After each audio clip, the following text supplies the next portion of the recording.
BCom part second के सभी विद्यार्थियों का बहुत बहुत स्वागत। आज हम पार्श्व सीमा नियम के विभिन्न वाक्यों में परिवर्तन से संबंधित कानून या प्रक्रिया या प्रावधानों को समझेंगे।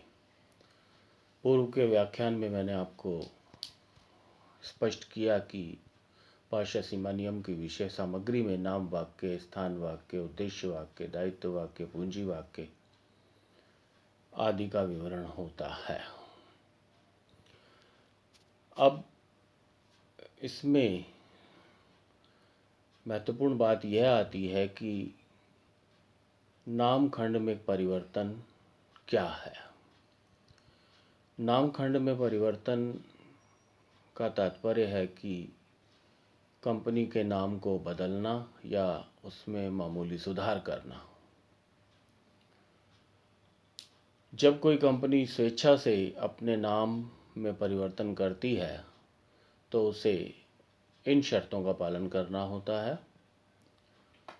पहली शर्त, कंपनी अधिनियम के अधीन प्रावधानों का पालन, अर्थात जो कंपनी कानून में प्रावधान बताए गए हैं धारा 13 के अंतर्गत उनका पालन करना है, उसके अनुसार ही परिवर्तन मान्य होगा। और दूसरा, केंद्र सरकार द्वारा अनुमोदन। अब मैं आपको यह बताना चाहूँगा कि नाम में परिवर्तन की प्रक्रिया क्या है। नाम में परिवर्तन की प्रक्रिया की दो परिस्थितियां हैं। पहली, कंपनी की स्वेच्छा से नाम में परिवर्तन, और दूसरा, केंद्र सरकार के आदेश के कारण नाम में सुधार। पहली स्थिति को मैं स्पष्ट कर रहा हूं कि कंपनी की स्वेच्छा से नाम में परिवर्तन, अर्थात कंपनी की स्वेच्छा से जब नाम बदला जाए, अर्थात जब कंपनी को यह लगने लगे कि यह नाम उचित नहीं है, अर्थात गलत नाम से कंपनी का समावेलन हो गया है जिसका अधिक प्रभाव उनको नहीं दिखाई दे रहा, तो वह चाहें तो नाम में परिवर्तन स्वेच्छा से कर सकते हैं।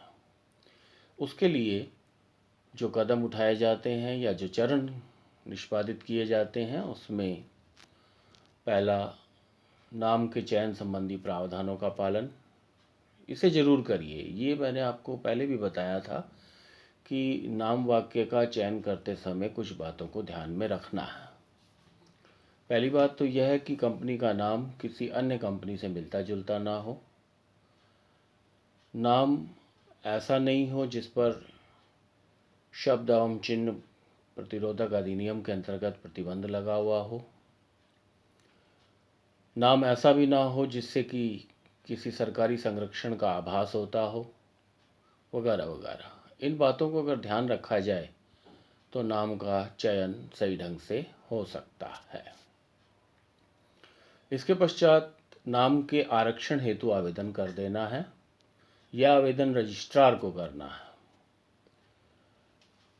INC 24 में इस आवेदन को किया जाएगा और यह आवेदन करने के बाद यदि रजिस्ट्रार संतुष्ट होता है तो उस अमुक नाम से कंपनी का आरक्षण या रिजर्वेशन कर देता है। यह आरक्षण 60 दिनों के लिए मान्य होता है।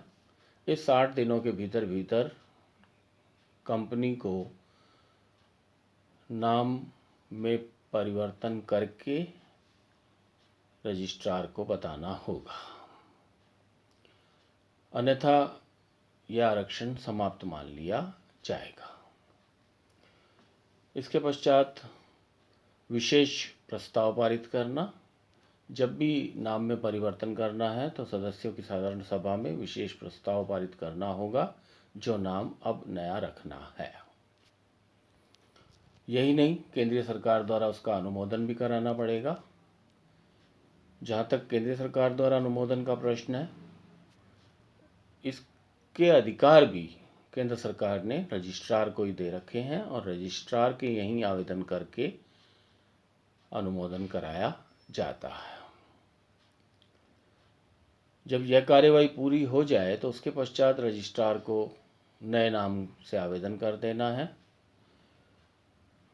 कंपनी रजिस्ट्रार यदि उस नाम से संतुष्ट हो जाता है तो नए नाम की प्रविष्टि कर लेता है।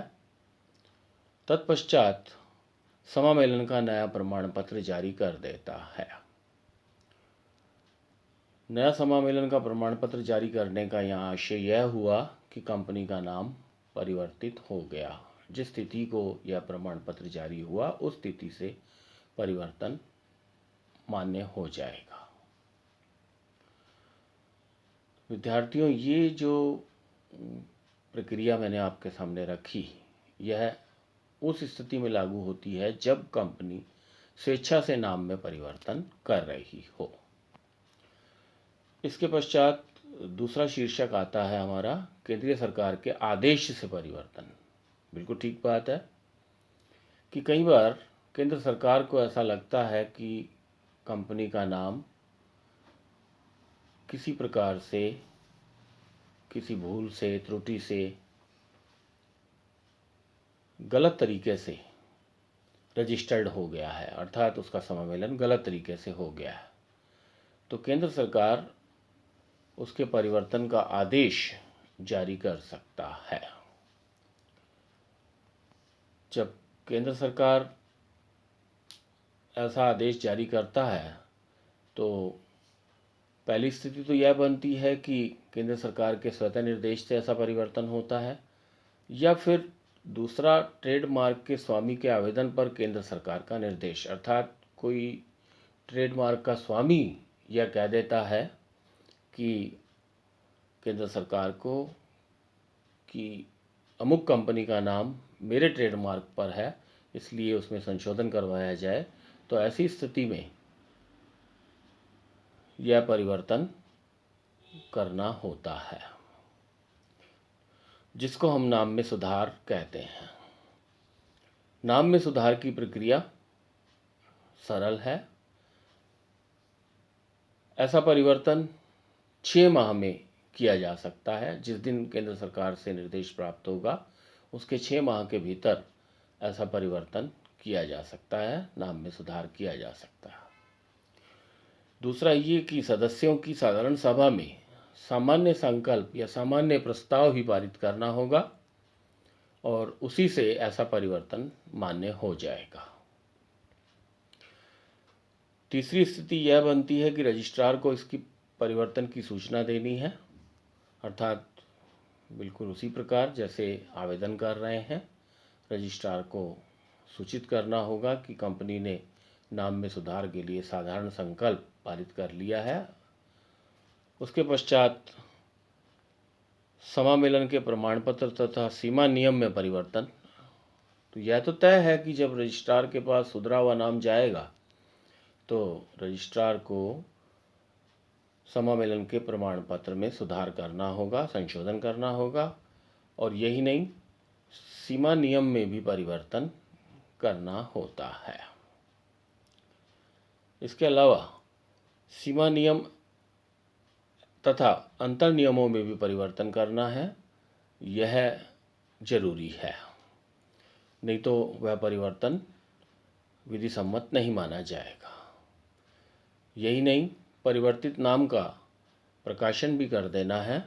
यदि कंपनी पिछले 2 वर्ष से उस नाम का इस्तेमाल कर रही है, उपयोग कर रही है, तो उसे बदले हुए नाम का परिवर्तन पिछले 2 वर्ष से बताना पड़ेगा, शो करना पड़ेगा, दिखाना पड़ेगा। तो विद्यार्थियों, यह थी नाम वाक्य में परिवर्तन की प्रक्रिया। अब मैं इसी के साथ ही, जो आपकी स्क्रीन पर दिखाई नहीं दे रहा, स्थान वाक्य की भी चर्चा करना चाहता हूँ। स्थान वाक्य में परिवर्तन का तात्पर्य है कंपनी के पंजीकृत कार्यालय को बदलना। अब कंपनी के पंजीकृत कार्यालय को बदलना है तो इसका मतलब पता भी बदलेगा और वास्तविक रूप से कंपनी का जो रजिस्टर्ड कार्यालय है वो एक स्थान से दूसरे स्थान पर जाएगा। इसमें 4 शीर्षक पढ़ने को मिलते हैं।